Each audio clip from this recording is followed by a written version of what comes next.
Olá pessoal, essa aqui é uma aula gravada com material de apoio para a turma de Direito Penal 2 da Universidade Federal Rural do Semiárido, curso de Direito. E a gente vai tentar cumprir hoje duas finalidades, né? Uma é construir, né, os elementos, apresentar os elementos das penas restritivas de direitos e ao longo desse processo, mas com mais ênfase no final, nós vamos tentar explicar o exercício dessa semana, né? Então, a gente vai seguir basicamente a sequência de artigos do Código Penal e com algumas digressões em alguns momentos específicos. Então, vou usar a lousa, que eu sou muito audaz nos slides, e vamos começar, tá? No encontro passado, a gente entendeu as limitações para a possibilidade de aplicar pena, né, os tipos de pena que o Brasil veda no texto constitucional, e as demais vedações, né, para o poder de punir, proibições, e vimos, né, a estrutura geral, as ideias fundamentais das penas privativas de liberdade. Né? Então, a gente viu o que era prisão simples, a gente viu o que era detenção e viu o que era reclusão. A gente tentou também passar pelos regimes de forma inicial, né, o regime semiaberto, aberto e o fechado. E como isso vai ser objeto de retomada lá na terceira unidade, quando a gente vai ver noções de execução penal, então a gente vai deixar para aprofundar isso na terceira unidade. E aí nós chegamos na mesma sequência do código, nós chegamos às penas restritivas de direitos. Né? Veja, como pensar essas duas palavras? Né? Uma pena privativa de liberdade e uma pena restritiva de direitos. A ideia de privar de liberdade, muito transparentemente, já diz que você tira, né? Não há liberdade, você tira a liberdade. E a liberdade que a gente está falando, eminentemente, é a liberdade de locomoção, de deslocamento. Então, isso remete, obviamente, né, as penas privativas de liberdade remetem, obviamente, à ideia de prisão, de cativeiro. Né? As penas restritivas de direito não te suprimem completamente aquele direito, ou se te suprimem, é por um período temporário. Então elas são tratadas como restritivas e não supressivas, né? Privativas. Então o que é que nós temos aqui para começar? Nós temos já o artigo 43 listando que penas são essas. Né? E aí, de novo, lembrando do que a gente viu sobre princípios constitucionais do direito penal. Se não a lei prevendo a pena não pode existir. Né? Então, o que nós temos aqui? Que são penas restritivas de direitos a prestação pecuniária, a perda de bens e valores, a limitação de fim de semana, a prestação de serviço à comunidade ou entidade pública, a interdição temporária de direitos, a limitação de fim de semana. Ok, a gente vai passar por cada um desses itens do artigo 43 daqui a pouquinho. Primeiro, a ideia é a gente pensar em onde é que essas penas estão combinadas. Como assim combinadas? Vejam só, quando você pensa, por exemplo, que a pena do furto simples é de 1 a 4 anos, você vai lá no artigo 155 e ele vai te dizer: subtrair coisa alheia móvel para si ou para outro, pena 1 a 4 anos. Quando ele está dizendo isso, ele está criando a conduta, estabelecendo a, a pena. Onde é que eu encontro um crime que tenha essa característica de pena restritiva de direito? Em regra, não vai encontrar. Você não vai encontrar um crime que diga a pena deste crime é pena de serviço à comunidade, é a pena de limitação temporária de direitos.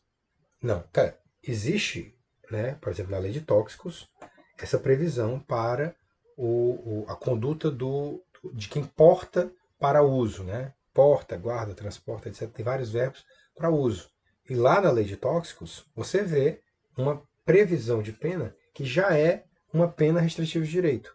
Ela fala que a pessoa pode ser submetida, né, caso condenada, a admoestação verbal, ou seja, ela vai levar um carão do juiz, né? Ela pode ser submetida a tratamento compulsório, ou ela pode ser submetida a algum tipo de serviço à comunidade por até 3 meses. Então essa variedade de penas já está prevista no tipo penal. Não é isso que acontece em geral. Em geral, e eu digo em geral, pode colocar aí na casa dos 99%, ou seja, quase sempre, as penas vão ser resultado da modificação, da conversão de penas privativas de liberdade. Então você vai encontrar uma pena privativa de liberdade e vai transformar aquela pena privativa de liberdade em uma pena restritiva de direito, baseado nos seguintes critérios. Então veja só, o artigo 44 é o nosso artigo fundamental para essa conversão. As penas restritivas de direito são autônomas e substituem as privativas de liberdade quando 1. Aplicada a pena privativa de liberdade não superior a 4 anos. Então, menor que 4 anos de pena, menor ou igual, não superior, é importante esses pequenos detalhes de matemática, A pena é menor ou igual a 4 anos. Por que menor ou igual a 4 anos? Porque 4 anos entra na conta, 4 anos e um dia já está fora. Não superior a 4 anos. O crime não for cometido, ou seja, sem o quê? Violência ou grave ameaça.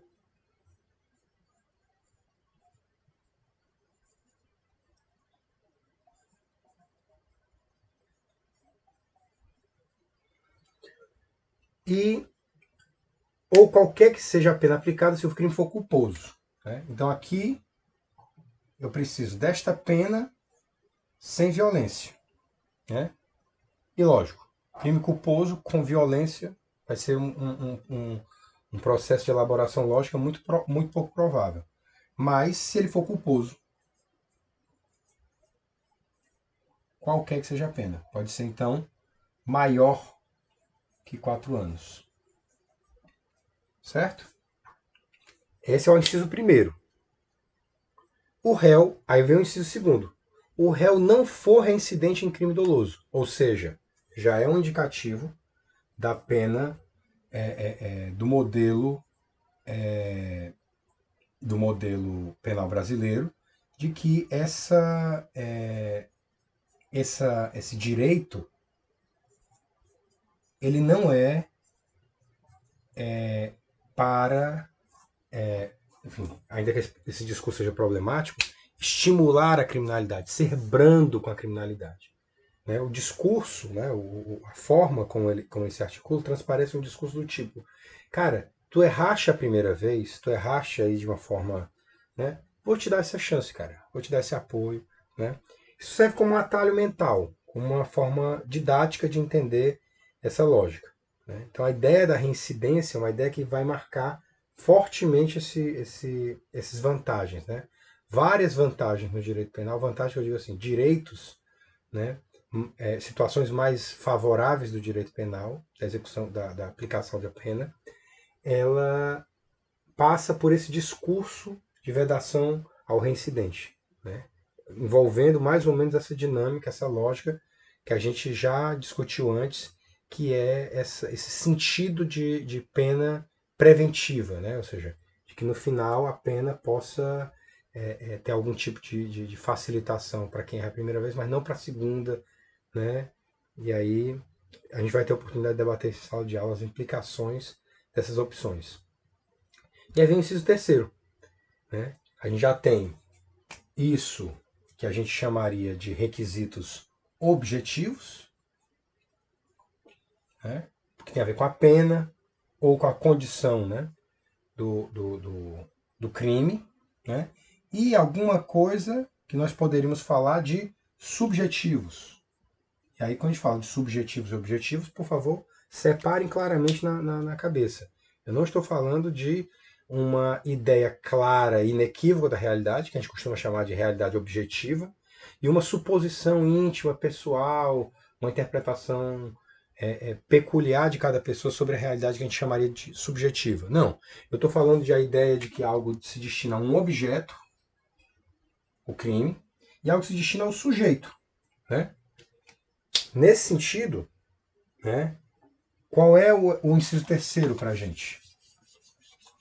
O inciso terceiro indica para a gente critérios subjetivos.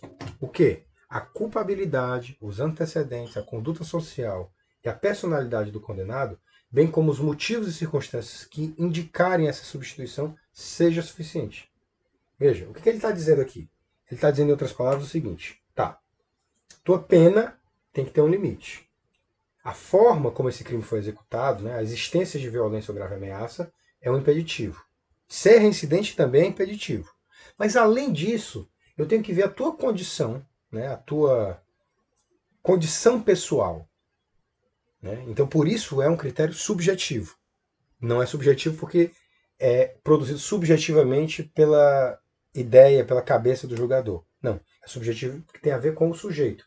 Mas há nessa escolha também alguns problemas. Né? A gente vai ter a oportunidade de discutir esses elementos com mais profundidade quando a gente estiver vendo os elementos na definição da mensuração da pena, da dosimetria da pena, quando a gente estiver estudando o artigo 68 e o artigo 59, para quem o artigo 68 remete, né, na hora de mensurar a pena. Mas veja só, por enquanto, só para a gente deixar isso problematizado para depois retomar isso mais adiante. Tá? A culpabilidade seria a tal da gravidade geral da conduta. Né? Então, peraí, para definir se ele vai ter direito ou não, eu tenho que pensar na intensidade de violação do bem jurídico. Mas isso não já está na pena? Isso não já foi fixado na pena? Se ele recebeu uma pena de até 4 anos, não dá para entender que a culpabilidade do que ele recebeu, enfim, está dentro de um parâmetro? Ok, mas está lá, culpabilidade. Antecedentes. Mas eu vi antes que ele não podia ser reincidente. Pois é, a gente vai ver depois, não hoje, a diferença técnica entre o que é reincidência e o que é antecedente. Né? A reincidência tem um texto expresso no Código Penal explicando o que é reincidência. Mas não tem um texto expresso dizendo que são antecedentes. Né? Mas para hoje, para a gente formular alguma coisa, vamos dizer que os antecedentes são atos anteriores que não foram objetos de, digamos assim, eles não foram levados em consideração para modificar a sua condição em relação a outros. É difícil de explicar sem falar o que é reincidência. Né? Deixa eu falar rapidamente o que é reincidência. Reincidência, né, não significa ter praticado crimes anteriormente, nem propriamente ter sido condenado por crimes anteriormente.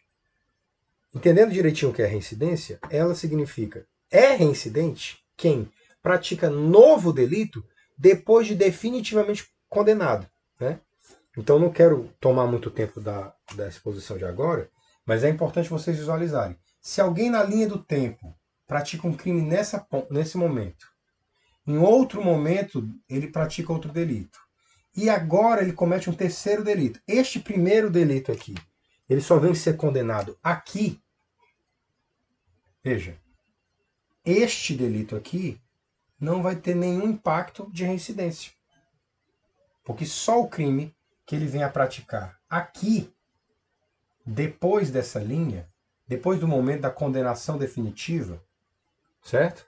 Depois que ele vier a ser condenado definitivamente pelo primeiro crime, é que se inicia um período que qualquer novo delito, isso aqui, esse crime, ele pode ser condenado por esse crime e ser considerado reincidente. Este aqui e este aqui não. Porque ele cometeu o delito, veja, ainda que ele tenha tido uma condenação aqui, digamos que ele tenha tido uma condenação em primeiro grau aqui, e outra condenação em segundo grau aqui, nessa condenação em primeiro grau, obviamente, ele não tem nenhum crime. Não tem como dizer que ele tem antecedentes ou é reincidente. Digamos que, em relação a esse segundo crime, ele tenha tido uma condenação de primeiro grau aqui. Ora, eu, quando condeno esse grau, eu olho para trás e digo, peraí, você já teve condenação em segunda instância desse crime. E eu estou vendo que você foi processado por esse crime aqui. Está sendo processado por esse crime aqui. Então, esse juiz que julga essa sentença aqui, vai poder dizer que ele é reincidente? Não, porque ele não foi condenado definitivamente por este crime aqui. Mas este juiz deste delito aqui, veja, nenhum deles, se esse aqui olhar para trás, ele vai dizer, opa, você tem uma condenação por esse crime, e você tem uma condenação por aquele crime.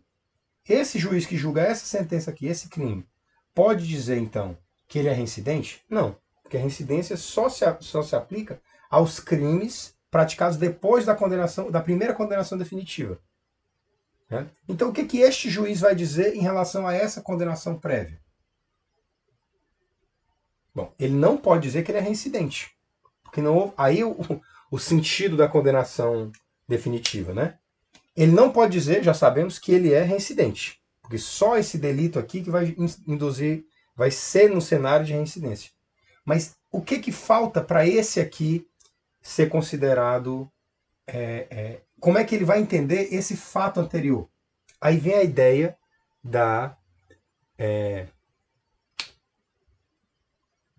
dos antecedentes. Só que aí vem uma garantia constitucional, né? Esse juiz olha para esse processo e vê uma condenação aqui e outra condenação aqui, ele não pode considerar antecedentes porque não houve condenação definitiva. Mas, digamos que neste processo aqui, nesse terceiro processo, ele olha para trás e julga aqui. Quando ele julgar bem aqui, este juiz aqui, que julga esta sentença, olha para trás e diz, veja, eu estou vendo que você tem uma condenação definitiva. E tem, né, outro processo sem condenação definitiva. Digamos que a condenação definitiva tenha acontecido depois. Trânsito em julgado.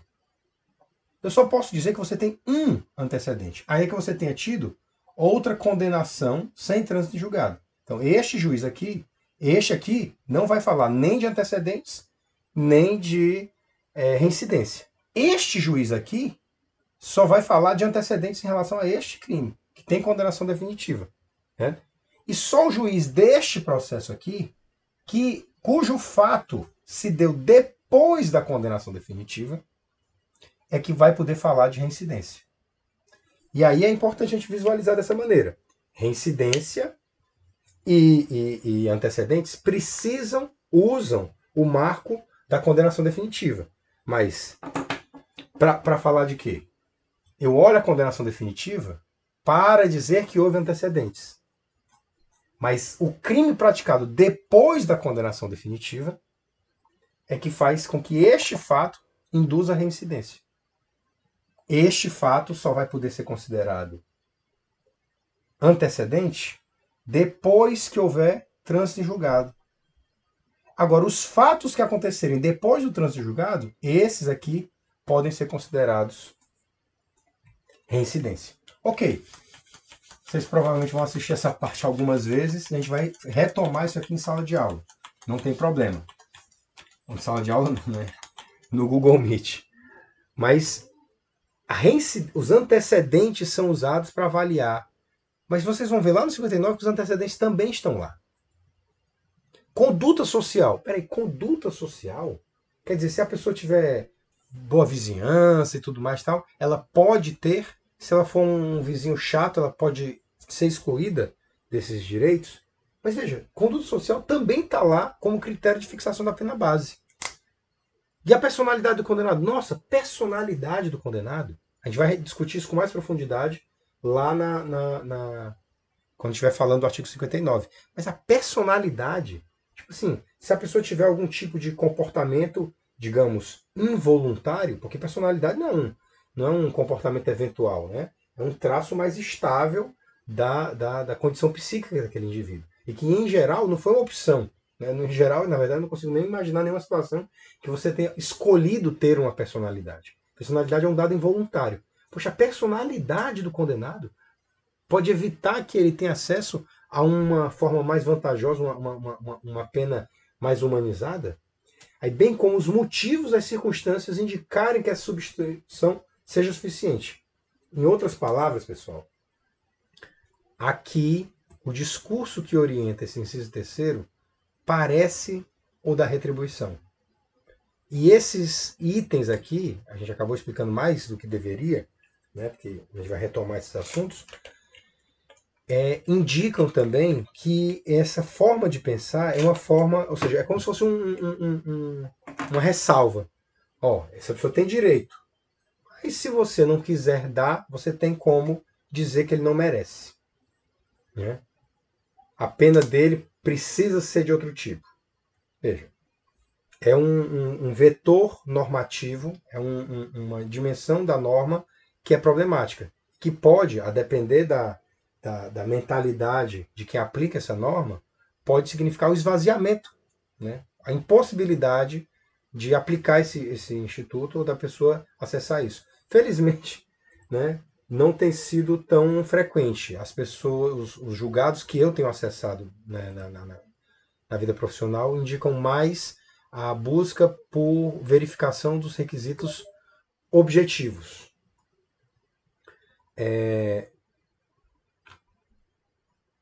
Então, já entendemos os requisitos objetivos e os requisitos subjetivos para construir ou para acessar esse direito. Né? E aí ele vai me dizendo aqui, na condenação igual ou inferior a 1 ano, a substituição pode ser feita por multa ou por uma pena restritiva de direito. Então ele está me dando agora parâmetros para definir se eu vou,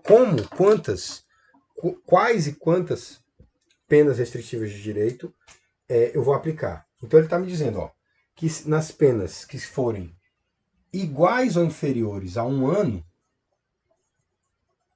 eu tenho a possibilidade de aplicar só uma restritiva de direito ou multa.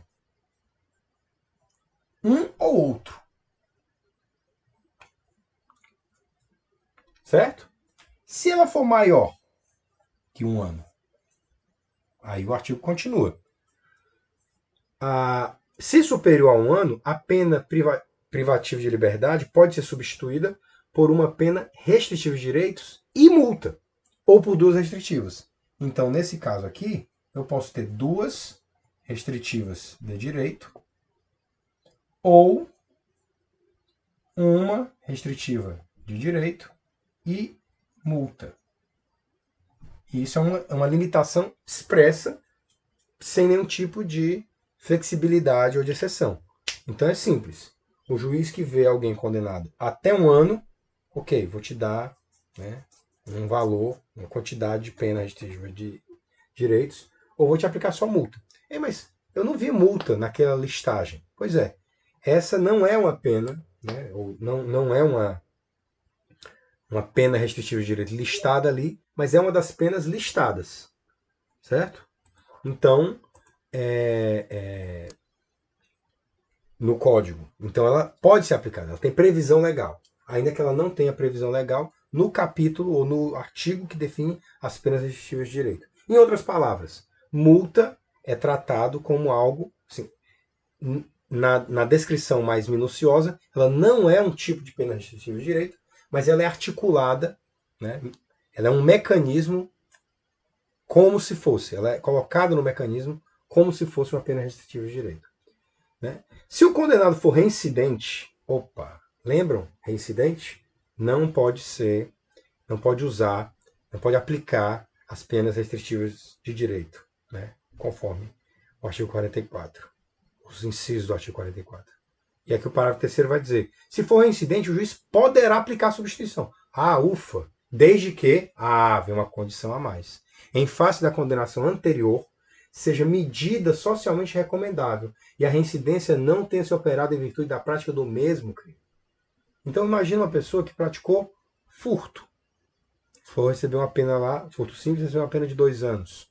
Em virtude da pena de 2 anos, recebeu 2 penas restritivas de liberdade. E de repente, ele é condenado por falsidade ideológica, falsidade documental. E pena lá, pega outra pena de 2 anos ou de 3 anos. Veja, ele já cumpriu a outra pena? Se ele já cumpriu a outra pena, ele provavelmente vai ter uma pena nova, completamente nova agora para cumprir. Ele não vai somar com a pena anterior. Mas ele só vai deixar de ser reincidente se ele tiver terminado de cumprir a pena 5 anos depois. 5 anos depois de terminar de cumprir a pena, é que ele deixa de ser reincidente. Então, tem bastante tempo, né? Para ele cometer um novo delito. E aí, né, a reincidência não foi pelo mesmo delito. Se foi pelo mesmo delito, pô, furto de novo, cara. Então a brincadeira é essa. De tempo em tempo tu furta, volta aqui e eu vou te dar de novo uma chance e tal. Né? Veja, falsidade documental é aquela coisa, eu estou tentando me livrar de alguma coisa, ganhar algum tipo de vantagem. Furto não, é um crime contra o patrimônio. Ah, peraí. Será que é, como foi esse furto? Ah, esse furto foi uma situação, enfim, né, de necessidade econômica. E como foi essa fraude documental? Bom, a fraude documental foi para manter funcionando o meu negócio. Né? Ah, você está trabalhando agora. Ah, sim. Então você fingiu que tinha um alvará, você forjou um alvará que não tinha. Né? Ó, então tudo bem. Vamos ver como é que a gente encaixa isso. Então temos essa exceção para contornar a reincidência. E o parágrafo 4º. A pena restritiva de direito converte-se em pena privativa de liberdade. Olha o que ele está dizendo. Ele falou para a gente lá, no caput do 44, que a pena restritiva de direito substitui a privativa de liberdade. Né? Agora, o que ele está dizendo? Né? A pena restritiva de direito, veja, não é mais a privativa de liberdade para a restritiva de direito. Ele começa falando da restritiva de direito. A restritiva de direito converte-se em privativa de liberdade. Ou seja, ele está desfazendo. Quer dizer que pode? É, pode. Isso é outro elemento que precisa ficar bem evidente para a gente. O juiz vai condenar numa pena privativa de liberdade e nós, pela aplicação do 44, convertemos em restritiva de direito. Mas essa conversão não consolida de forma definitiva. Eu posso reverter essa conversão. E ele diz que a restritiva de direito pode se converter na privativa de liberdade quando ocorrer descumprimento injustificado da restrição imposta. Descumprimento injustificado da restrição imposta depende da restrição. Né? No caso, a restrição de direito é a prestação de um serviço. No caso da restrição de direito, pode ser a limitação de algum direito seu específico, direito de dirigir, alguma coisa parecida. Né? Então, é isso que ele chama de restrição. Né? Nem necessariamente você está limitado, às vezes você é obrigado a prestar alguma coisa.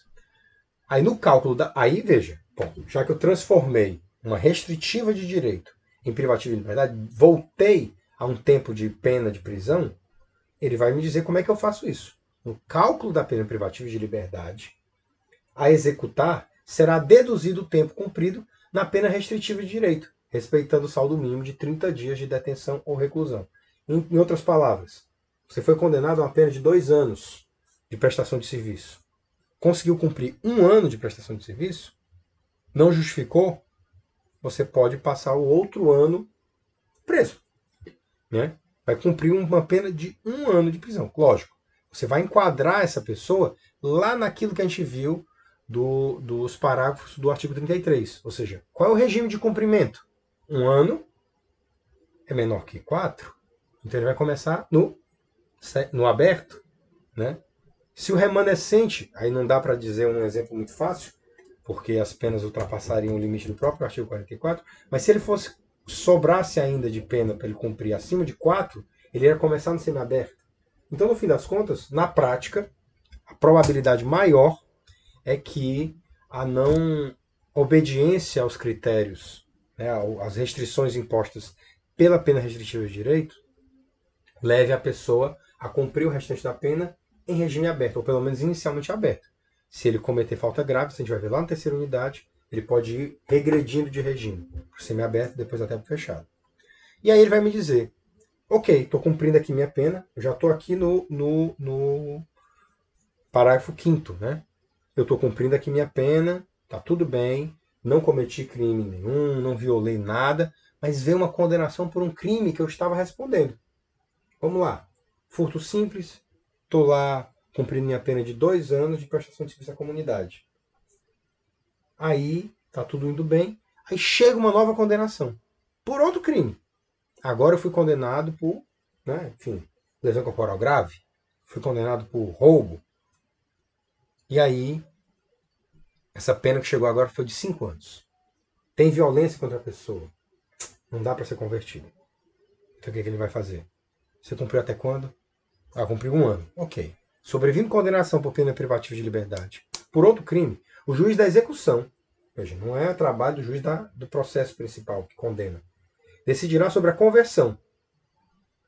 Ou seja, uma ideia é, por 5 anos, roubo com violência, vou pegar esse último ano de pena restritiva de direito sua e adicionar aqui, vai virar 6 anos de privativa de liberdade. Eu vou converter. Mas veja, se ele vier a ser condenado, veja, não é mais aquela situação que a gente viu no parágrafo 3º, que ele é apenas reincidente, ou seja, ele já cumpriu uma pena, mas não passou 5 anos desde o cumprimento da pena, certo? Agora, ele está cumprindo ainda a pena e chega uma nova condenação definitiva. Mas essa nova condenação definitiva, digamos, foi por lesão corporal leve, foi por dano. Aí o juiz vai necessariamente converter, ele vai necessariamente, falta 1 ano para terminar aí a tua pena. Chegou agora uma pena de 3 meses, de 6 meses. Paz, eu poderia converter, mas eu vou decidir. Mas eu posso, é o final do artigo 5º, podendo deixar de aplicá-la, se for possível ao condenado cumprir a pena substitutiva anterior. Veja o que está me dizendo. Tanto eu posso pegar uma pena. Ok, você vai cumprir agora essa nova pena no regime semiaberto, no regime aberto. E como é uma pena no regime aberto, você pode sim destinar um tempo para cumprir a pena a prestação de serviço à comunidade. Então é compatível, mesmo cumprindo, mesmo eu não convertendo. Eu dei um exemplo de uma pena pequena, de 3 meses, 6 meses, mas mesmo uma pena maior, uma pena que deixasse de se enquadrar na pena restritiva de direito, mesmo que ela não fosse convertida, para ser um exemplo mais simplificado, mesmo que ela não fosse convertida em pena, a nova condenação em pena restritiva de direito, eu deveria indagar. Você vai cumprir essa pena de que maneira? Ah, no aberto. Bom, se você vai cumprir no aberto, é possível, é compatível que você termine de cumprir a sua pena restritiva de direito. Então ele está me dizendo que a conversão pode deixar de ser aplicada se for possível ao condenado cumprir a pena substitutiva anterior. Né? E aí nós chegamos aqui no artigo 45. Na aplicação da substituição prevista nos artigos anteriores. Então, que substituição eu estou falando? Vamos usar vamos marcar essas palavras de uma forma muito viva na memória, tá? Se eu falo de substituição, eu estou falando de... O que é a substituição? É da privativa de liberdade para restritiva de direito. Isso aqui se chama substituição. Agora, se a lei fala de conversão, eu estou falando do inverso. Quando eu transformo a restritiva de direito em privativa de liberdade. Então ele está falando de quê? Da substituição. Então ele está falando lá do 44. Na aplicação da substituição prevista no artigo anterior, proceder-se-á na forma deste e dos artigos 46, 47 e 48. Bem, esse caput é meio que desnecessário, né? Mas ok. Agora nós vamos tentar entender os tipos de penas restritivas, né? Ou as formas como a pena restritiva de direito pode ser aplicada. E lá vai o primeiro inciso, que vai nos explicar o que é a prestação de serviço, a prestação pecuniária. Prestação pecuniária. Pecúnia, nós já sabemos, é dinheiro. E aí uma primeira dúvida que pode surgir.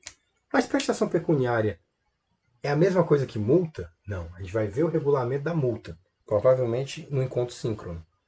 Né? Mas os dois envolvem dar dinheiro. O problema é para quem vai esse dinheiro.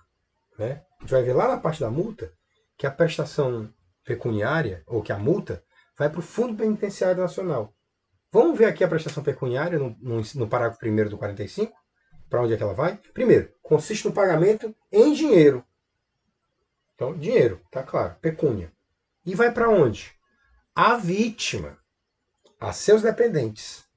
Ah, legal. Então eu posso ser condenado a pagar um dinheiro para a vítima. Pode. Mas se o meu crime foi. Não tem uma vítima assim, não tem uma. Né? Por exemplo, porte de droga para uso. Porte de droga para uso. A vítima sou eu? A vítima o quê? É a saúde pública? Né? Mas ele pode, ele continua. A vítima, a seus dependentes ou a entidade pública. Por que a seus dependentes, né? Porque a vítima pode estar morta. Né? A vítima morreu. Não pelo meu crime. Quer dizer, também pode ter sido pelo meu crime. Né? No caso, por exemplo, do homicídio culposo. Né? O homicídio culposo cabe a conversão. Lembremos, né? Independente do tamanho da pena, desde que o crime seja culposo. Mas ele pode ter morrido por outra causa. Só tem os dependentes para receberem. Né? Ou a entidade pública ou privada. Peraí, entidade pública eu entendi. Se eu dou dinheiro para entidade pública, vai para finalidade pública. Ou privada, mas ele completa, com destinação social. De importância fixada pelo juiz, ou seja, o valor, a importância, o valor da condenação pode ser fixado pelo juiz, e ela não será menor que o salário mínimo, nem superior a 360 vezes o salário mínimo. Então você pode, né, a preços de hoje, ser condenado a 1.000 e poucos reais ou a mais de 360 mil reais. Ok, mas a gente sabe, quer dizer, não sabe ainda, mas vai ver lá nas condenações, nos efeitos da condenação, que um dos efeitos da condenação é tornar certo o dever de indenizar pelo dano. Então, peraí, eu posso ser condenado a um valor e aí, de repente, tá, tipo, eu causei 10 mil de dano, fui obrigado a pagar 5 mil de prestação pecuniária. Eu vou ter que pagar os outros 10 mil integralmente? A lei foi até pensou muito nessa condição, no impacto financeiro dessa pena. Né? O valor pago será deduzido do montante de eventual condenação em ação de reparação civil, se coincidentes os beneficiários. Né? Então, se os dependentes estão reclamando de alguma coisa que eles perderam em razão do crime, ainda que eles não sejam a vítima direta do crime, pode existir essa situação. Né?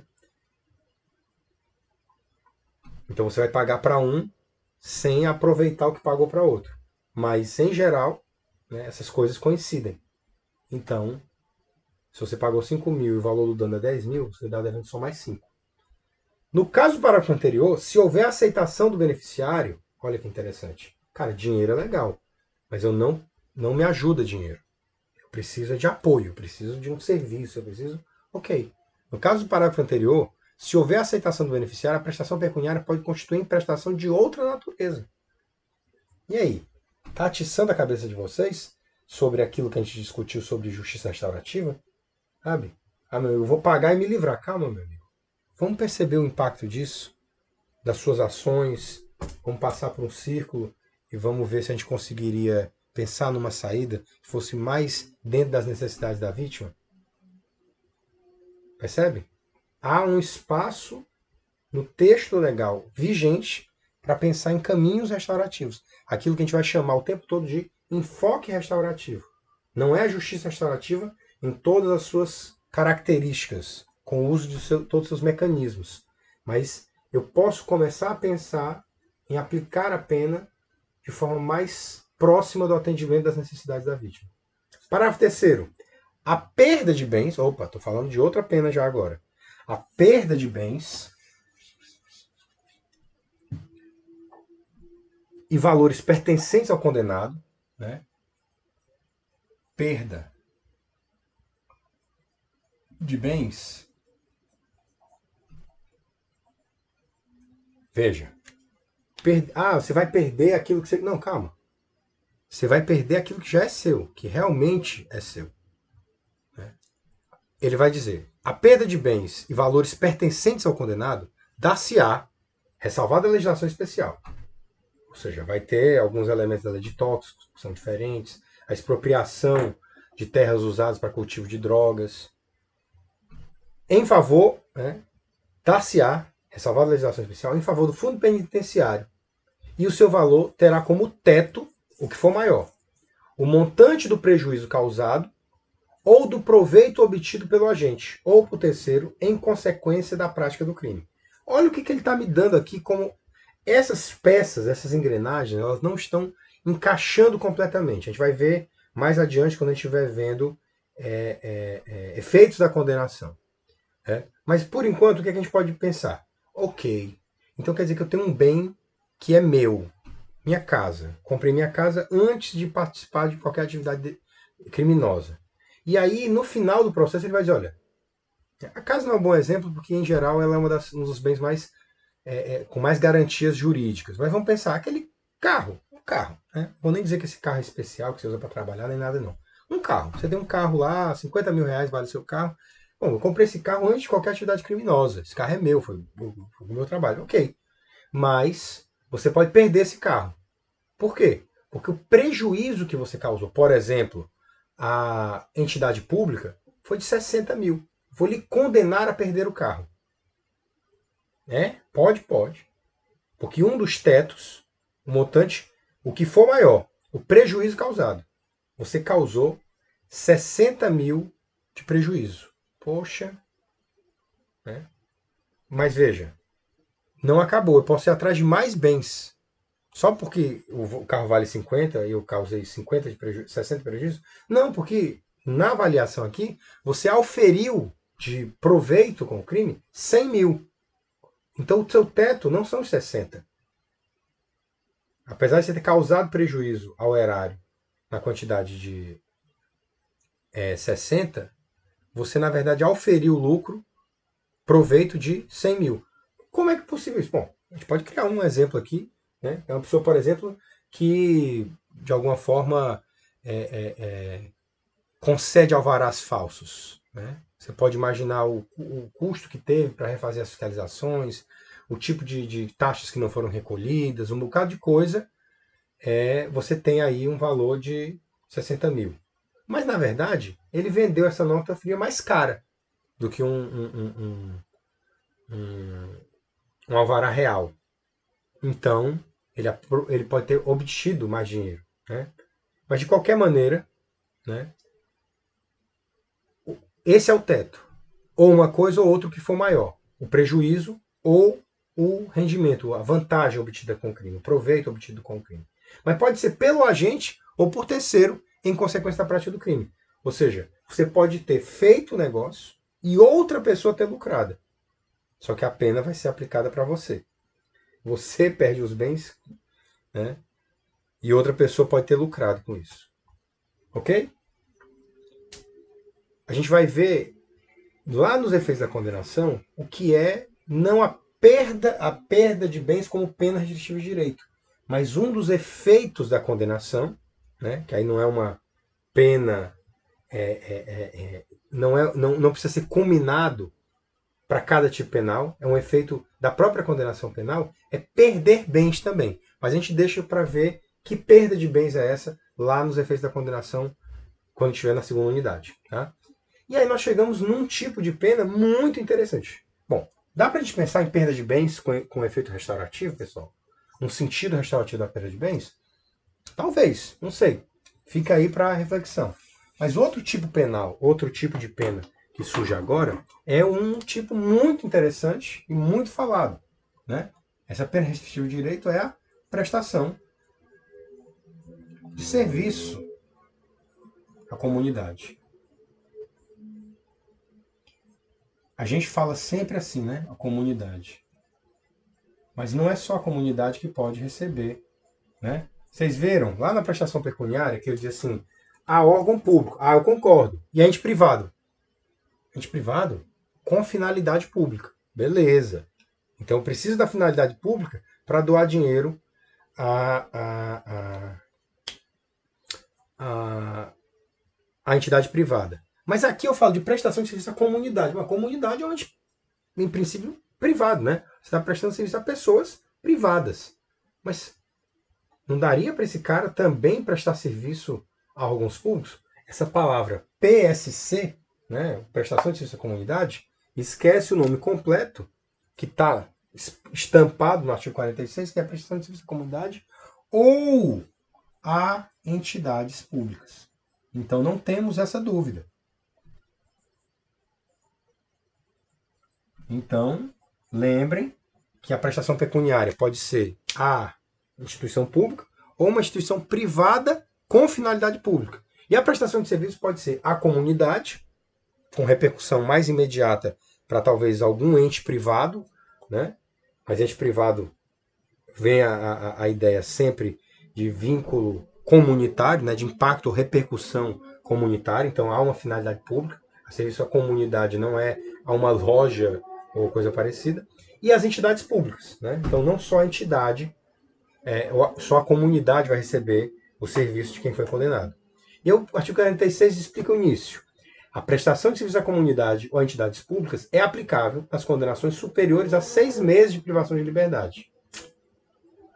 Né? Então já temos uma limitação aqui. Então se ele for aplicado uma pena única, a gente viu lá que até 1 ano, só multa ou só uma restritiva de direito.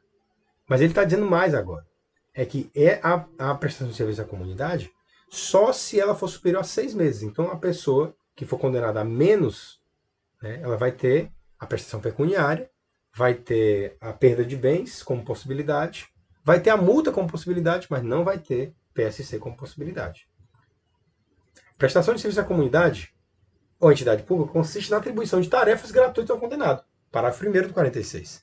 E a prestação de serviço à comunidade dá-se-á em entidade assistencial, hospitalar, escola, orfanato e outros estabelecimentos congêneres em programas comunitários ou estatais. Então, se alguma dúvida existia sobre o sentido de comunitário, né, a ideia é que são essas as organizações que deveriam receber o serviço.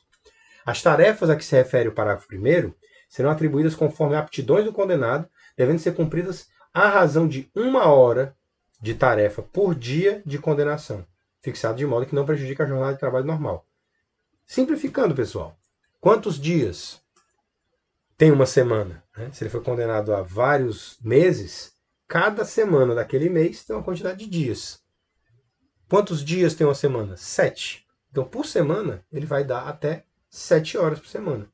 E como é que funciona isso? Você vai dar ali, naquele horário que precisa mesmo, que é o horário de 9 da manhã às 4 da tarde, mas eu trabalho.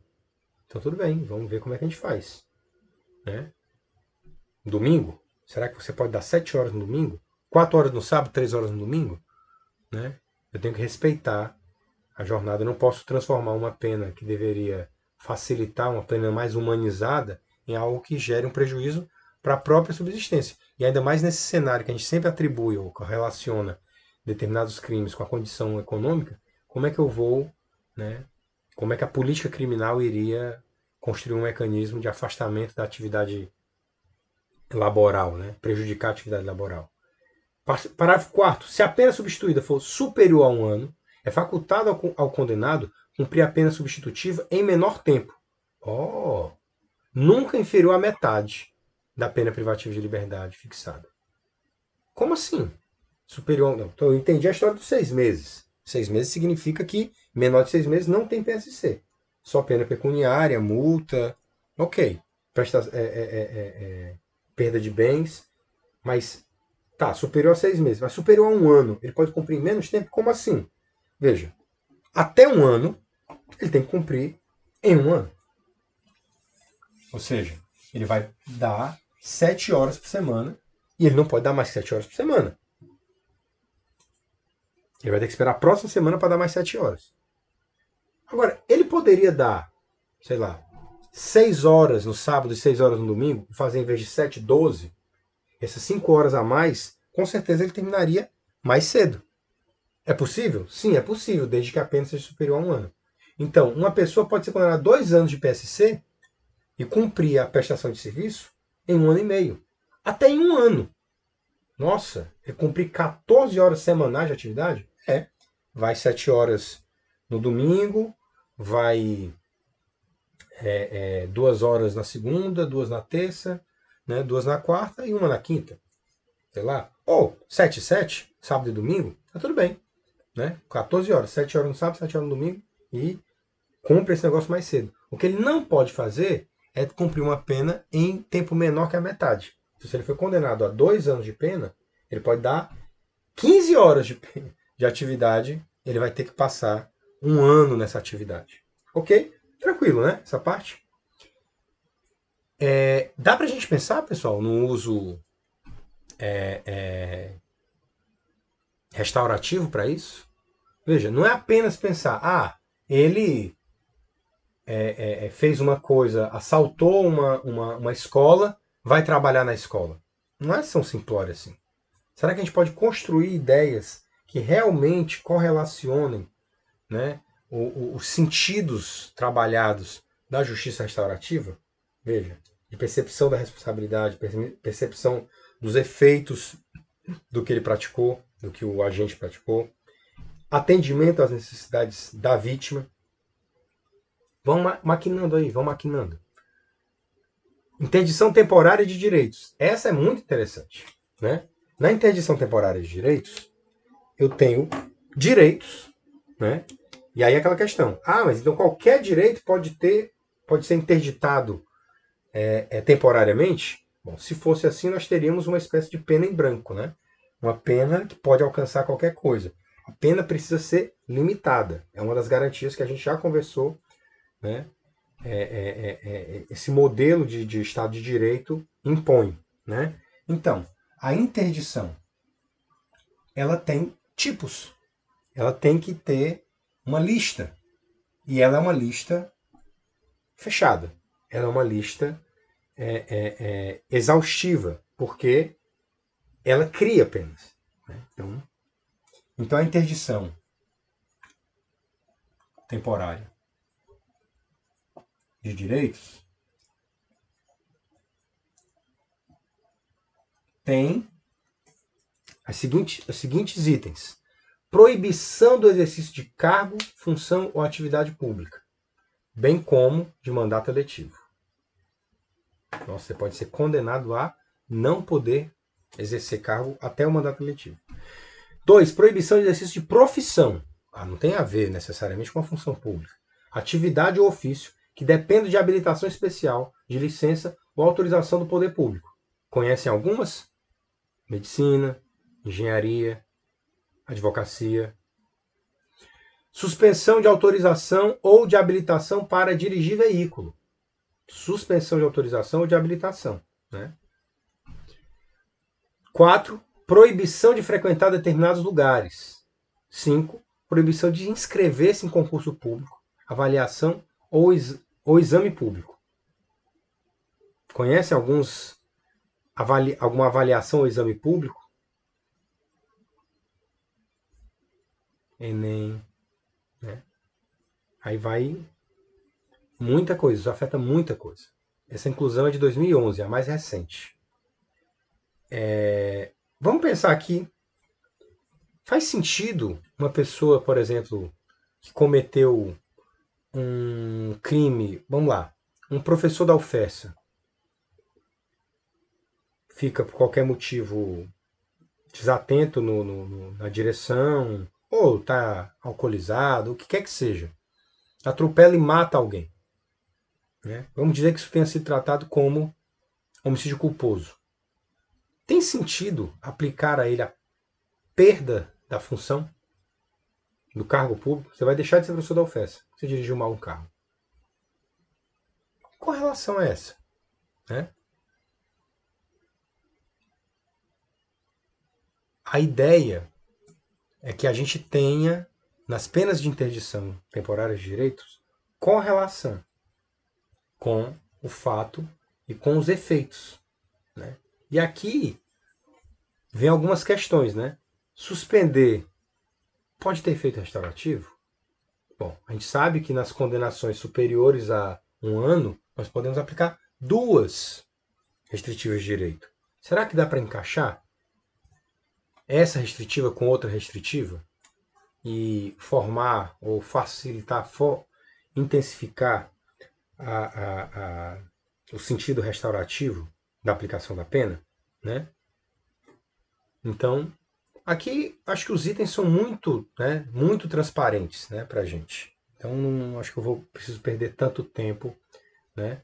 Lembrar que a proibição de frequentar determinados lugares, né, pode ser combinado. Né? Ou seja, eu vou te aplicar a interdição temporária de direitos caracterizada pela proibição de frequentar locais que vendem álcool durante o período da pena e a suspensão, a habilitação para dirigir veículo automotor.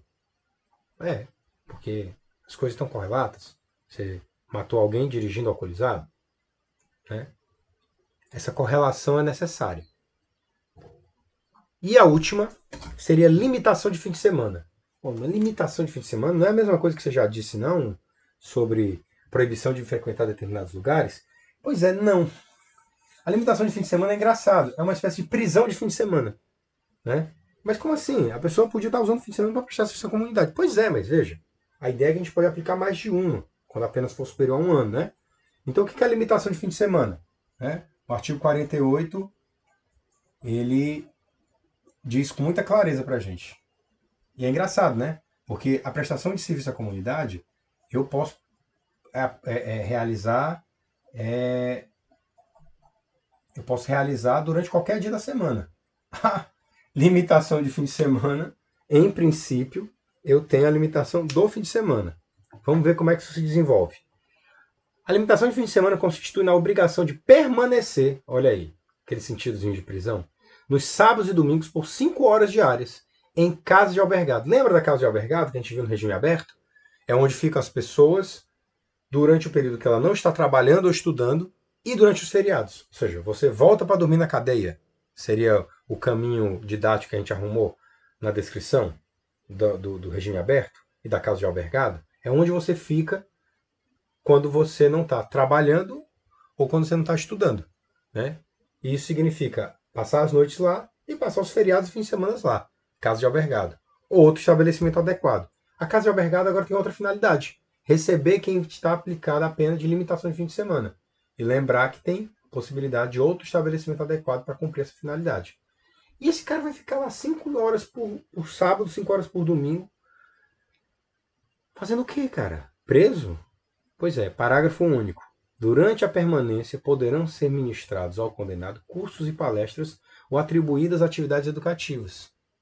Em outras palavras, é aquela ideia, meu amigo, você agora está condenado a entender o que é direção defensiva.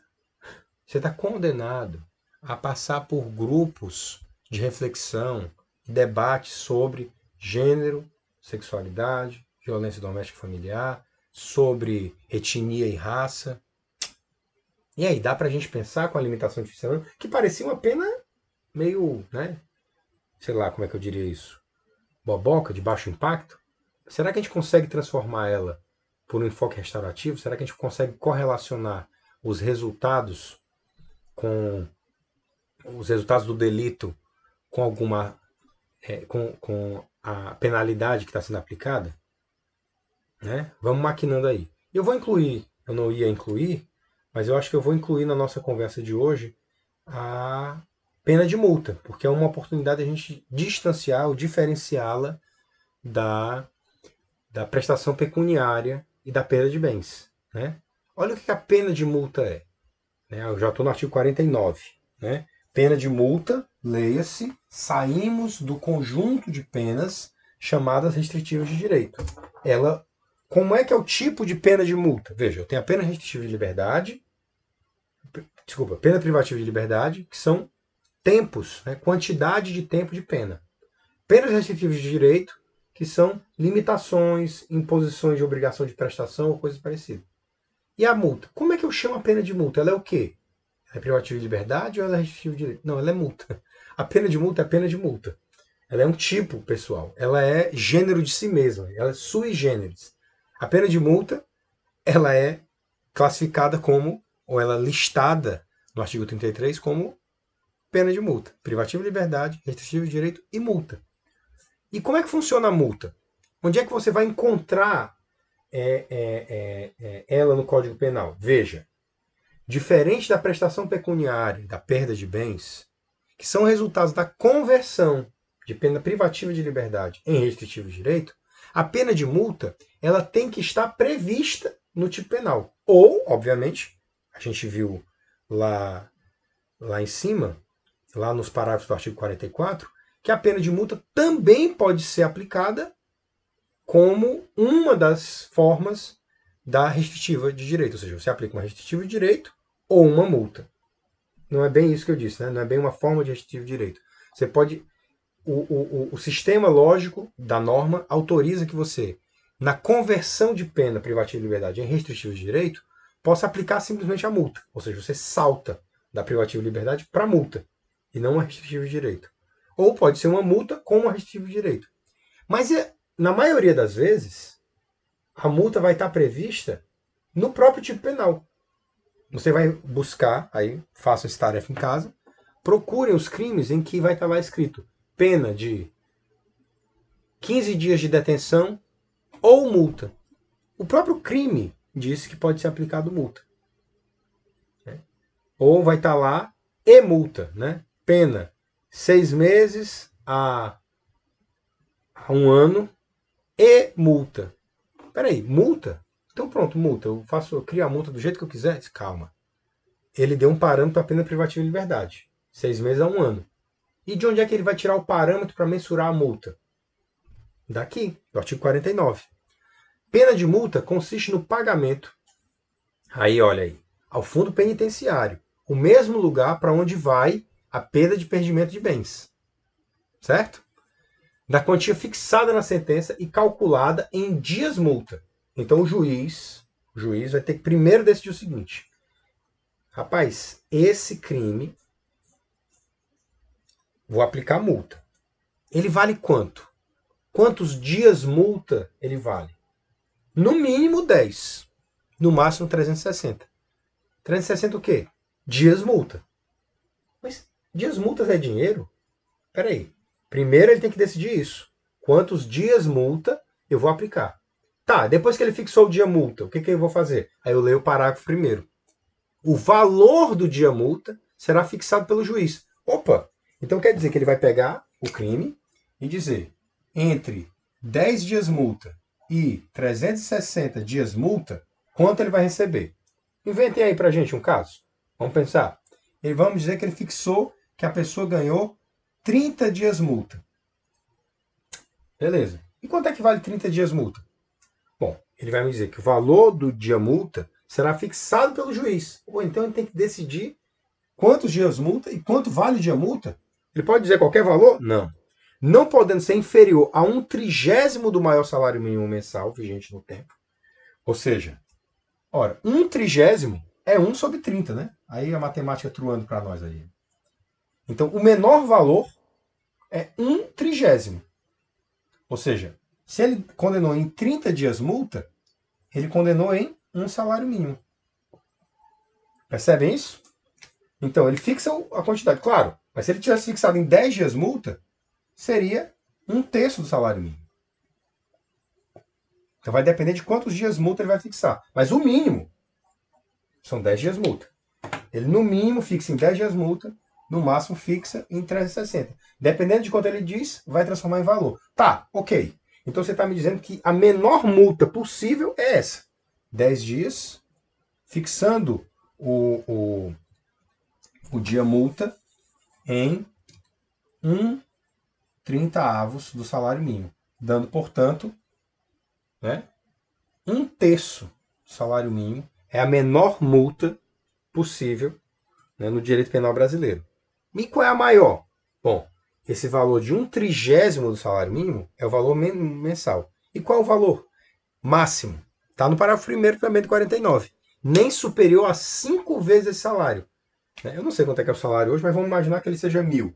Então a pessoa pode ser condenada a 360, o máximo de dias multa, vezes o maior salário mínimo, que deve ser maior de R$1.000, mas vamos colocar 1.000.